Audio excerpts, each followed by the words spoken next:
Assalamualaikum dan selamat sejahtera. Selamat kembali di episod terkini Podcast Minda bersama saya Haina Rashid dan Adun Taman Templer dan merangkap Esko Pembangunan Wanita dan Kebajikan Masyarakat Selangor iaitu YB Amfal Syari. Apa khabar YB? Sihat Alhamdulillah. So YB, terima kasih YB sebab sudi bersama dengan saya pada hari ini.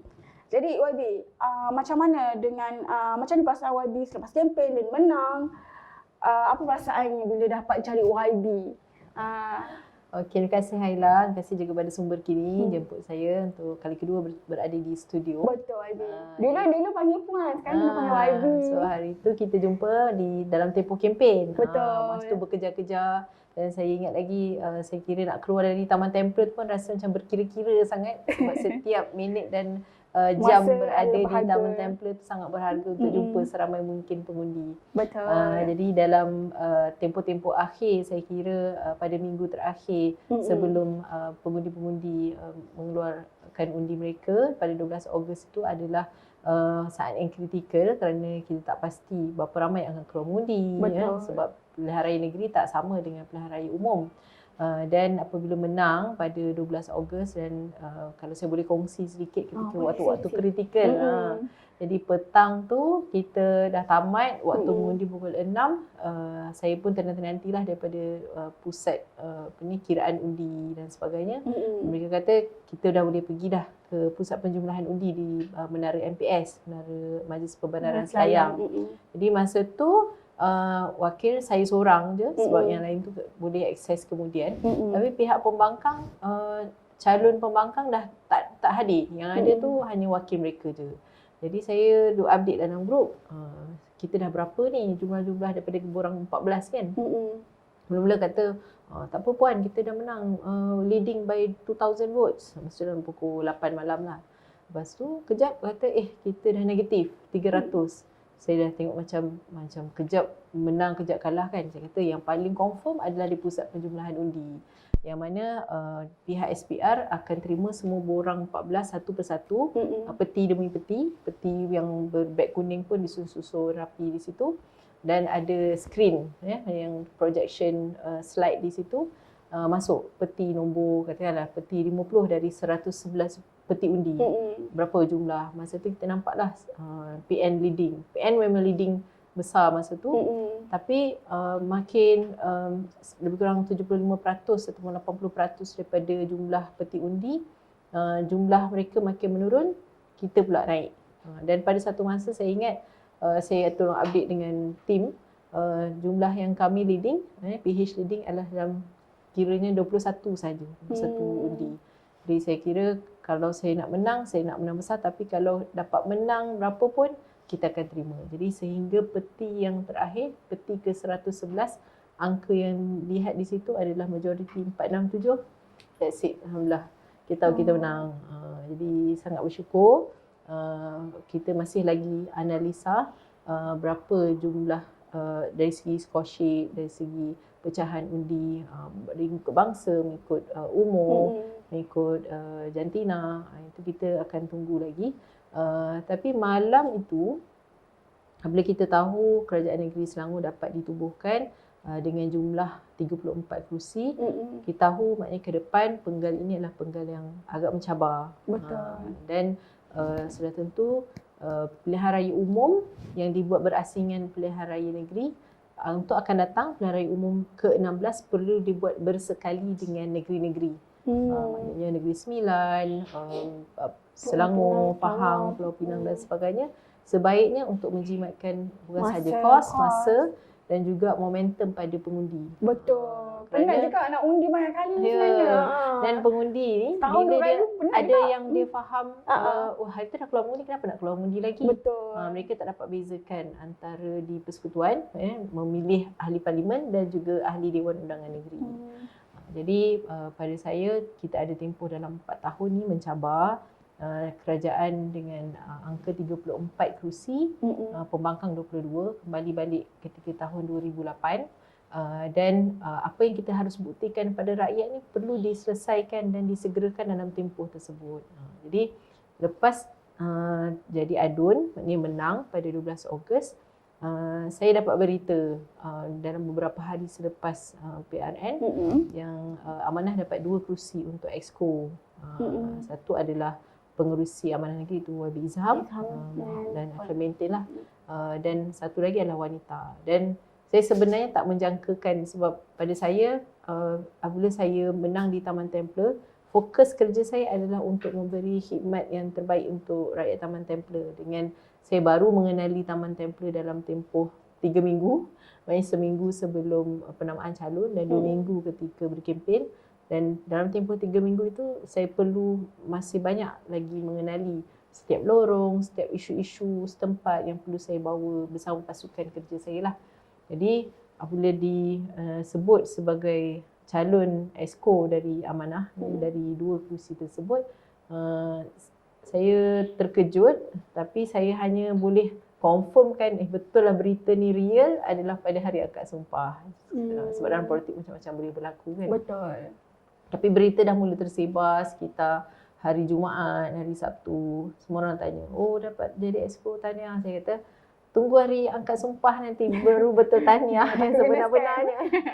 Jadi hari Ahad saya dipanggil oleh unit MMKN, Majlis Mesyuarat Kerajaan Negeri yang daripada Kerajaan Negeri Selangor untuk hadir ke raptai di istana di Kelang.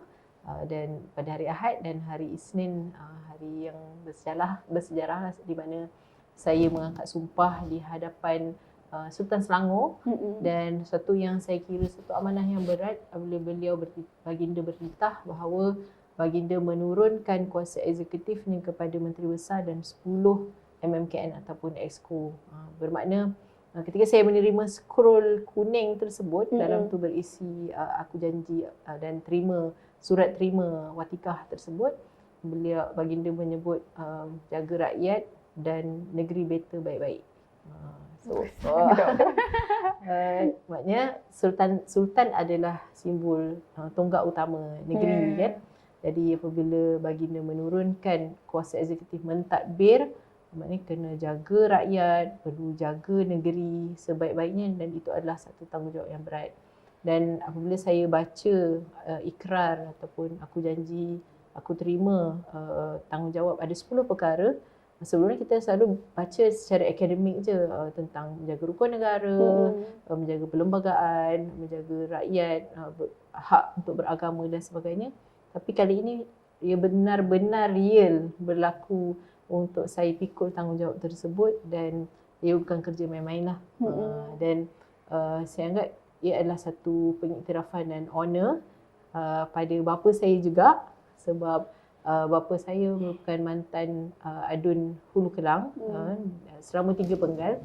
Dan pada kami sekeluarga dan yang mengetahui kualiti kepimpinan bapa saya, beliau seorang yang jauh lebih layak untuk menjadi Exco.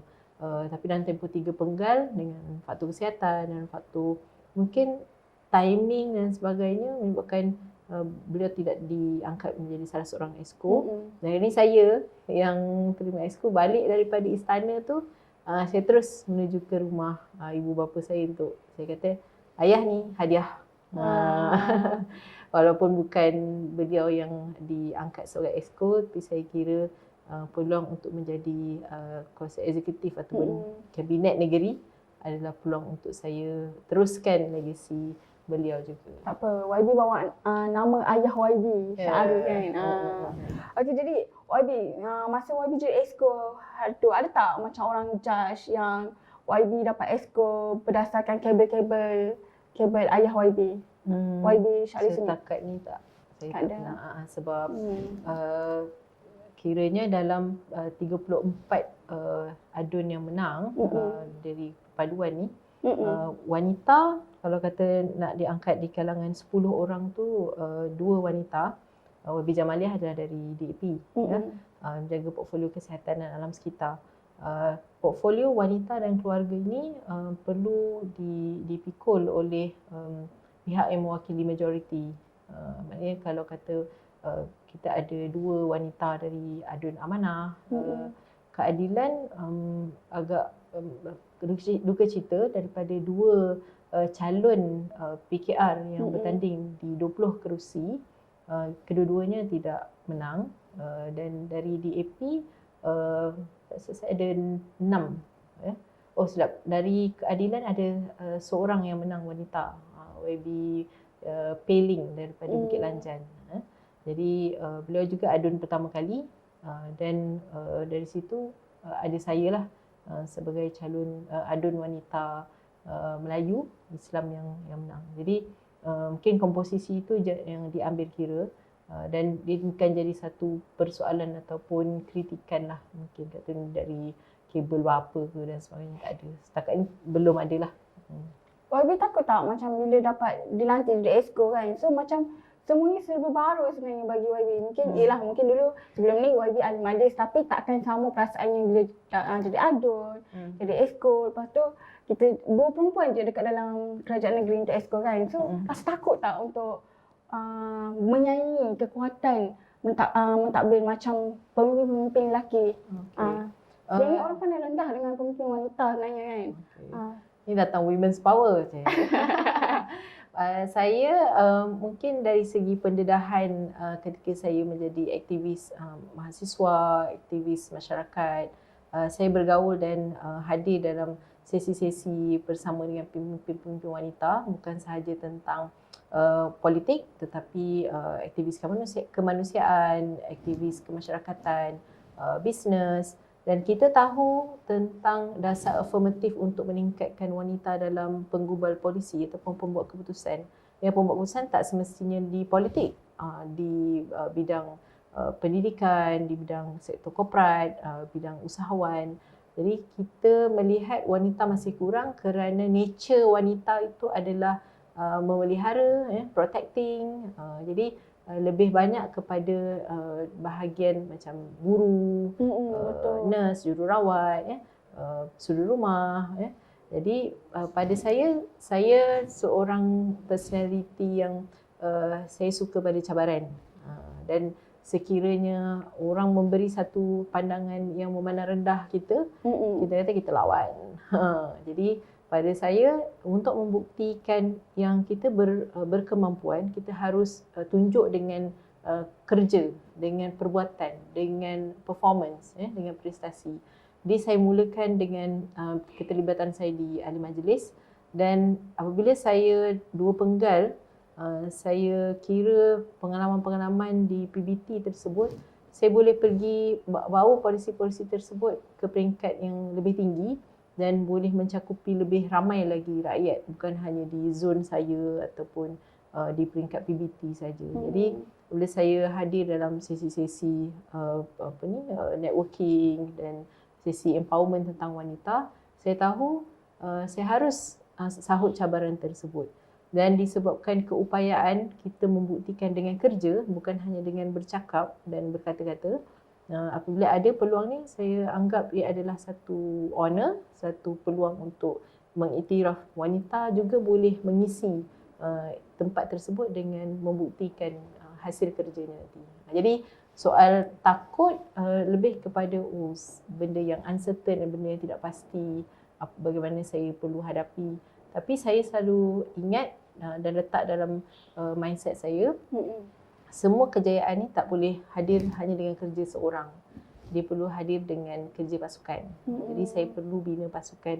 Contohnya pentingnya peranan media, pentingnya peranan kewangan, pentingnya peranan administratif, pengurusan kerja dan sebagainya.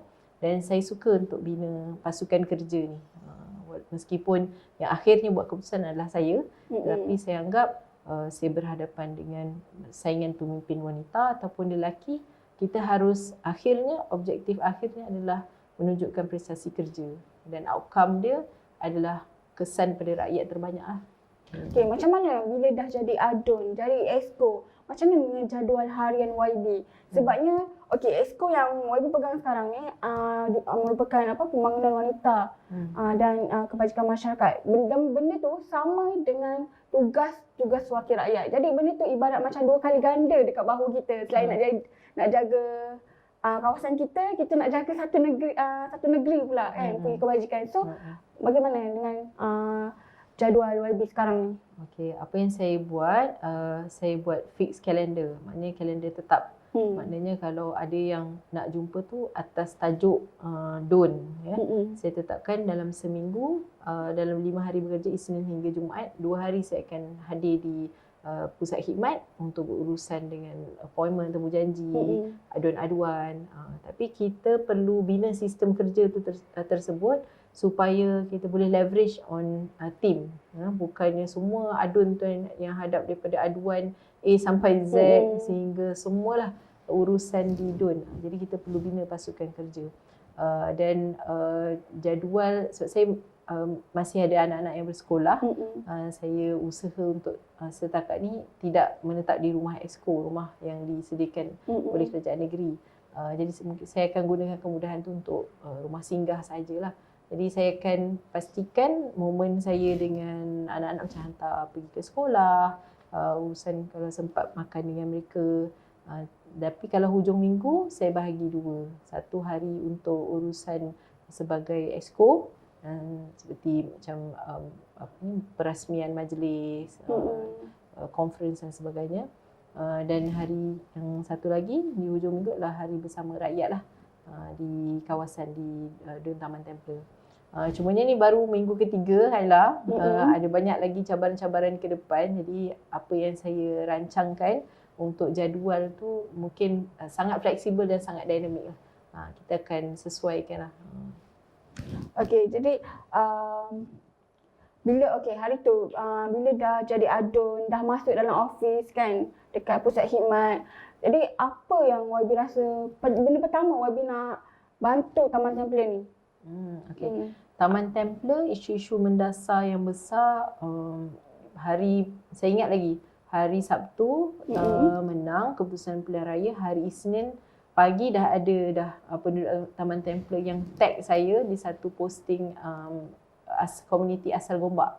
Itu gambar kesesakan trafik seawal pukul 6.30 pagi. Seawal pukul 6.30 pagi, yang mana sangat kesesakan yang nampak berapa kilometer. Itulah yang dihadapi oleh pengundi-pengundi ataupun penduduk-penduduk yang datang dari arah Rawang, Selayang, yang menggunakan jalan Kuching tu menuju ke Kuala Lumpur. Maknanya yang memilih untuk bekerja di Kuala Lumpur lah, yang tak memilih jalan Lebuh Raya. Jadi saya kira kalau itu adalah benda pertama yang menjadi kegusaran pengundi, penduduk, itu adalah keutamaan saya. Jadi saya dah atur temu janji dengan pihak Jabatan Kerja Raya Persekutuan, JKR, kerana jalan tersebut adalah milik federal, milik Persekutuan, untuk mendengar dulu taklimat apa rancangan mereka untuk suraikan trafik, penyuraian trafik. So, saya difahamkan ada rancangan untuk bina lebuh raya, namanya KL Node, NODE, adalah lebuh raya bertingkat yang akan menghubungkan dari arah kan kita dah ada Rawang Bypass, turun je Rawang Bypass, dia ada satu bukit di satu kawasan penempatan namanya Aman Siara.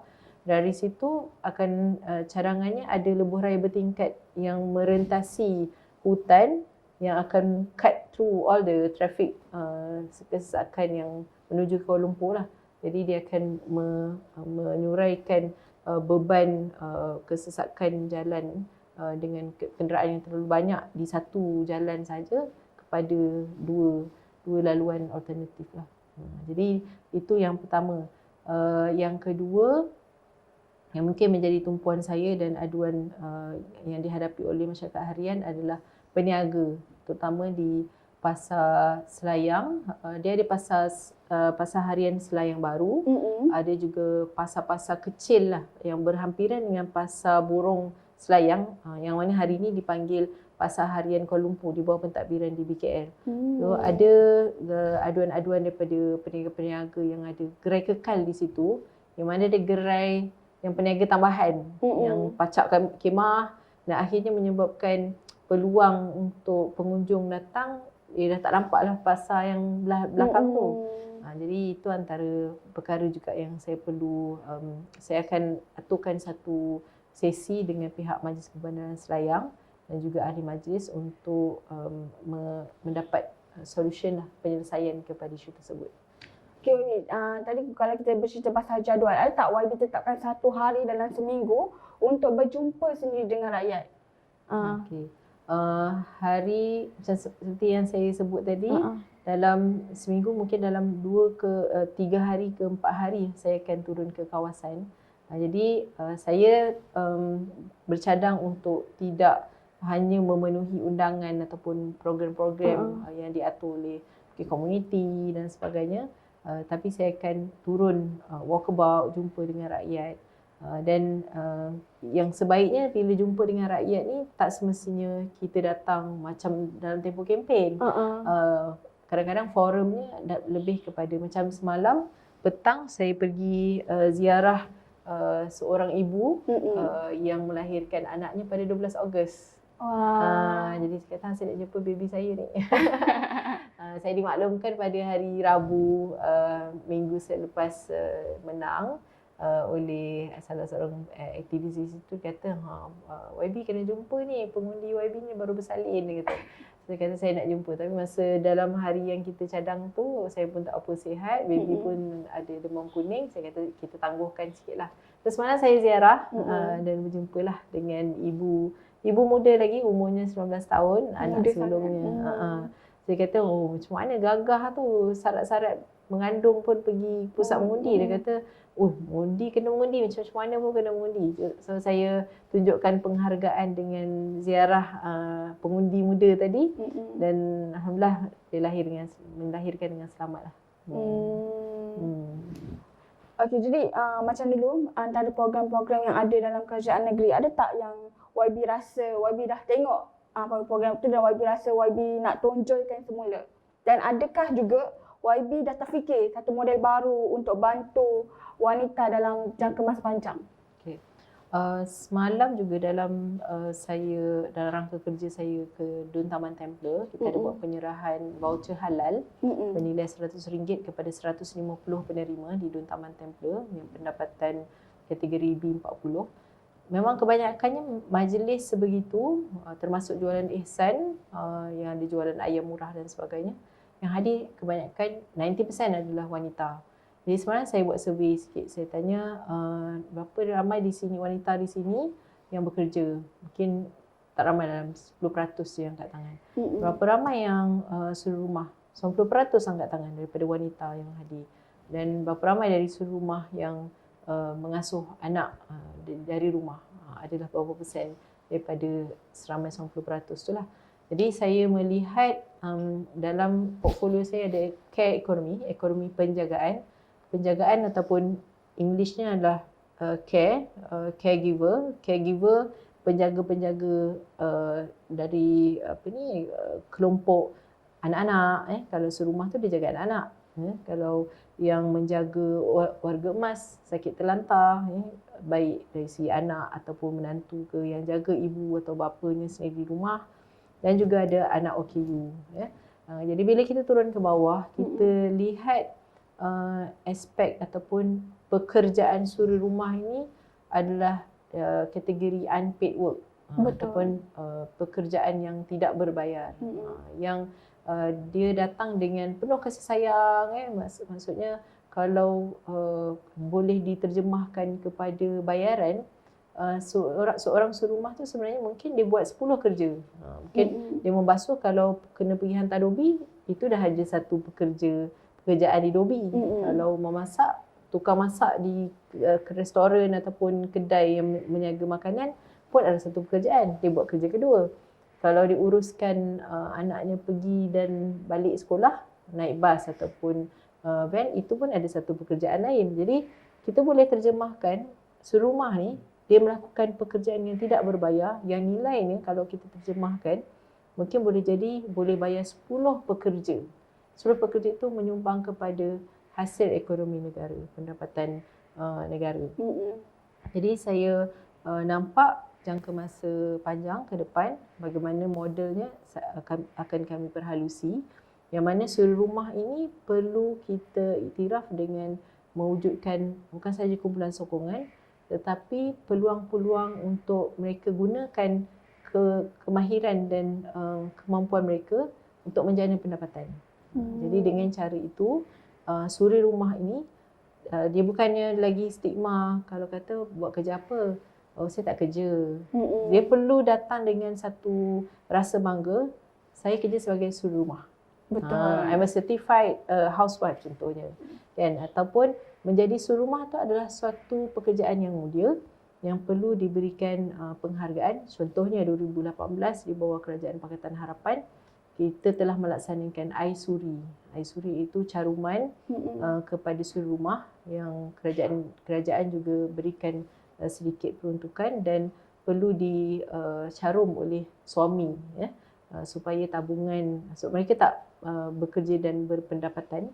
Jadi dengan tabung caruman akaun Aisuri tersebut, pada satu tempoh bila dia ada dividen juga akan ada pulangan simpanan yang menarik lah.